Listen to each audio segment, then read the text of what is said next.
Hi friends, আমি একটা গাছ দেখাচ্ছি আপনাদেরকে। দেখুন, একটা ফুলের সামনে নিয়ে এসেছি। এই ফুলটা আমাদের প্রায় অনেকেরই বাড়িতে আছে। এটা রজনীগন্ধার এতে মালা করে দেওয়া হয়। আগেকার দিনে রজনীগন্ধা ফুলের মালাতে দেওয়া হতো।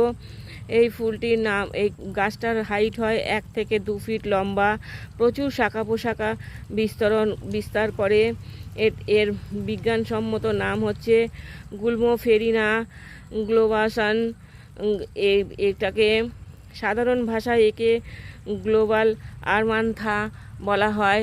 এটা খুবই অযত্নে এখানে পড়ে আছে। এখানে 3-4টে গাছ হয়েছে। এরা এই বীজ থেকেই গাছ উৎপন্ন হয়। অল্প কিছুতেই এদের গাছ হয়ে যায়। এদের পাতাগুলো দেখুন, আর এদের এই যে কুঁড়িটা যখন আসে, কুঁড়িটা খুবই সুন্দরভাবে প্রস্ফুটিত হয়। এই যে দুটো পাতার মাঝখানে এত সুন্দর একটা ডিজাইন সৃষ্টি করে। এবং ফুলগুলি এরা সেন্ট্রাল আমেরিকাতে এদের দেখা যায়। এদের নেটিভ আর কি, সেন্ট্রাল এবং সাউথ আমেরিকা এদের নেটিভ। এরা পিঙ্ক কালারের হয়, পার্পেল কালারের হয় এবং হোয়াইট কালারের হয়। 4টে কালার হয়, ম্যাজেন্টা কালারও হয়। তাই আমি কয়েকটা গাছ এখানে খুঁজে পেয়েছি, দেখাচ্ছি।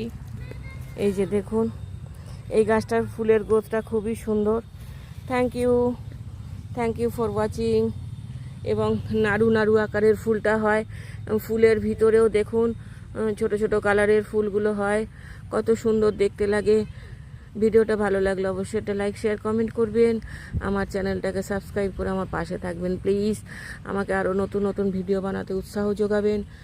Thank you. এখানে একটা আছে, এই একটা গাছ আছে, এখানে অনেকগুলো গাছ আছে।